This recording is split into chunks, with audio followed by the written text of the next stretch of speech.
was just kind of showing you guys around the cemetery, and it's a very big cemetery, and it is just a couple blocks from the house that I grew up in. And so I used to go there all the time as a child with my friend. We used to go there all the time, and we would just kind of hang out.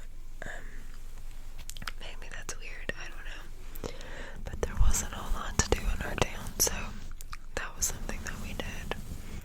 We would go to the cemetery and just hang out and talk, listen to music, and walk around and spend time. It was just kind of where we hung out sometimes. So anyway, there was this in particular, this particular grave that had a lot of rumors and stories that went along with it.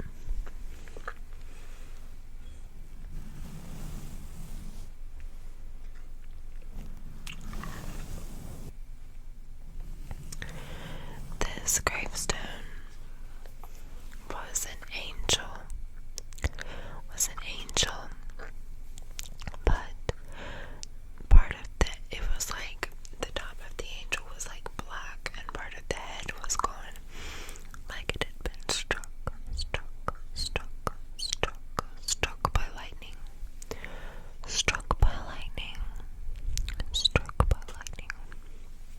So it looks creepy.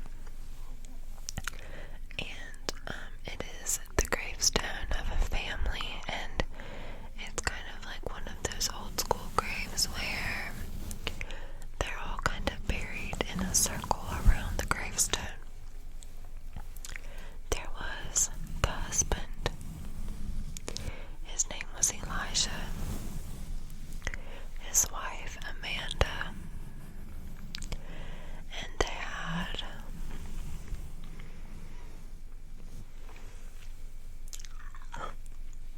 several kids.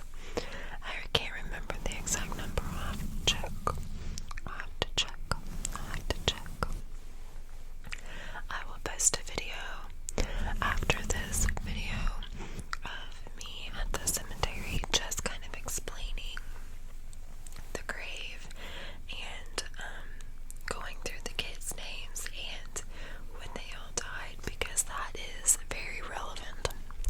That's very relevant.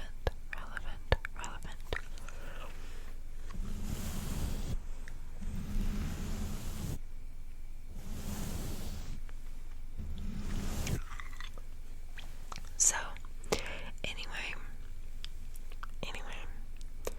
we found this grave to be so creepy.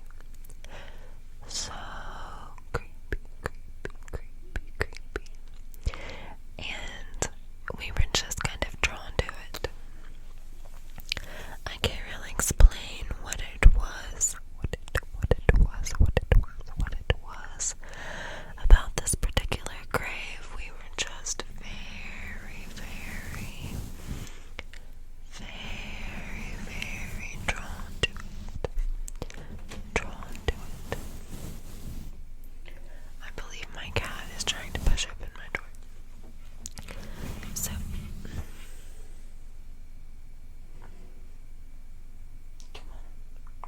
come on.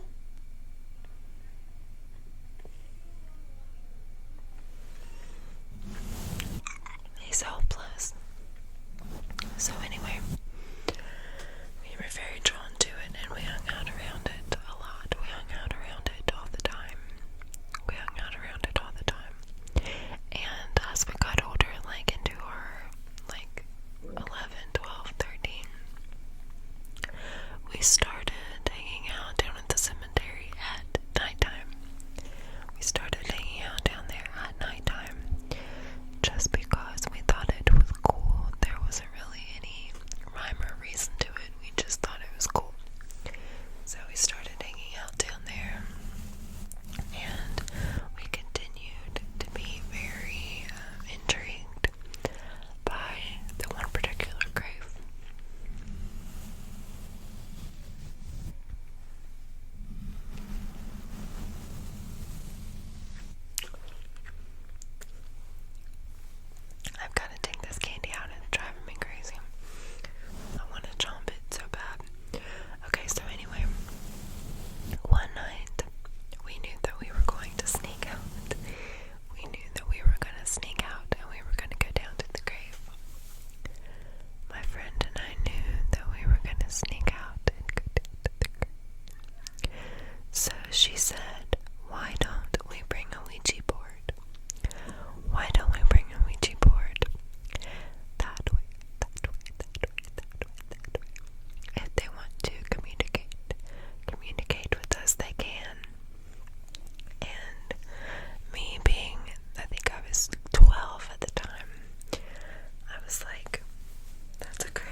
was there with us?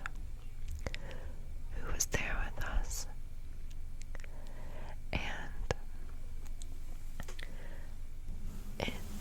this time it didn't shoot anywhere. It moved very, very slowly. To the letter C.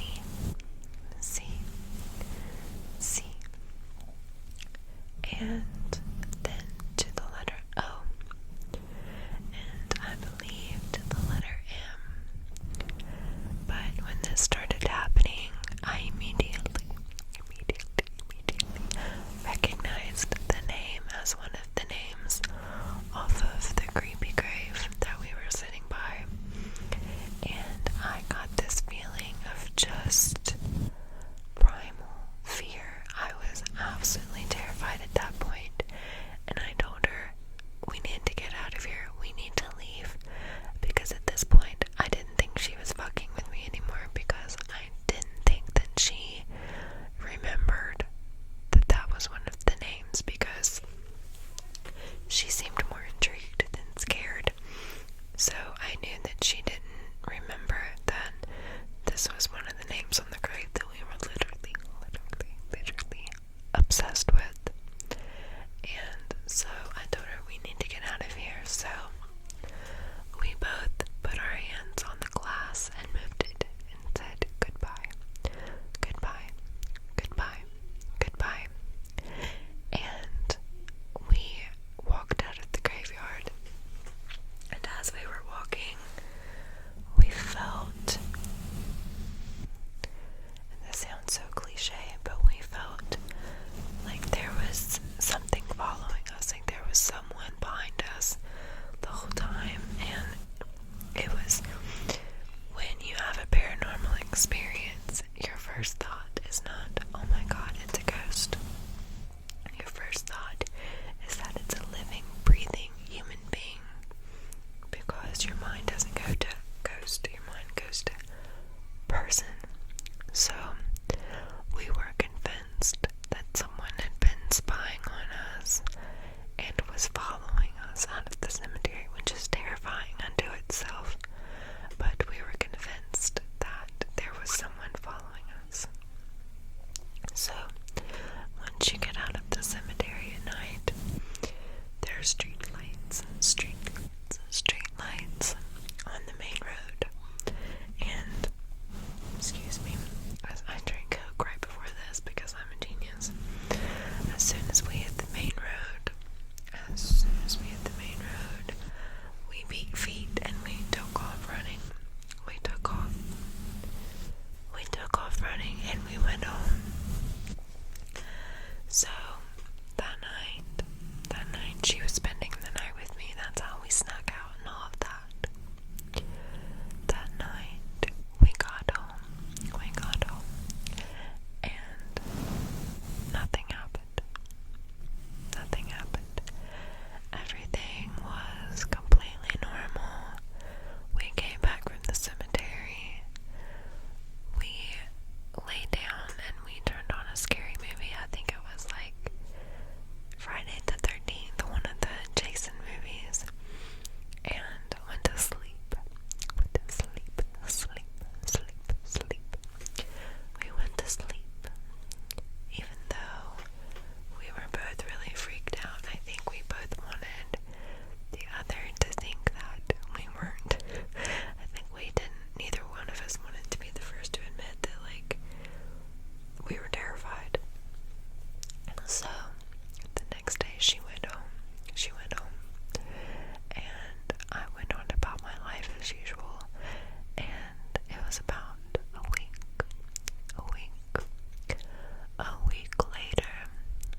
later, I was laying in bed.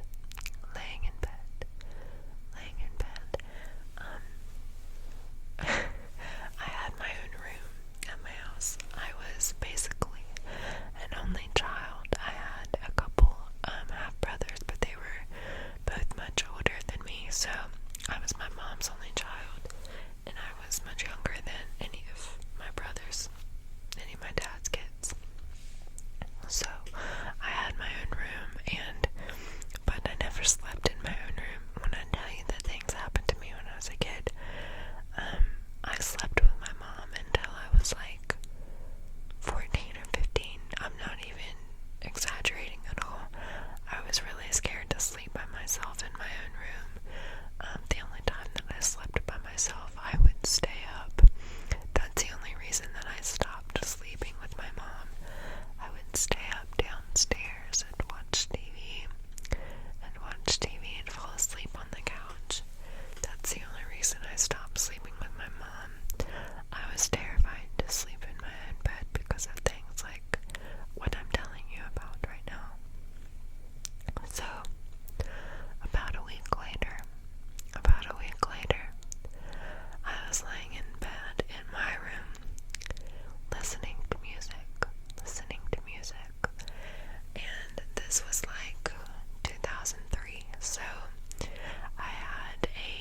least an hour until my mom got home from work.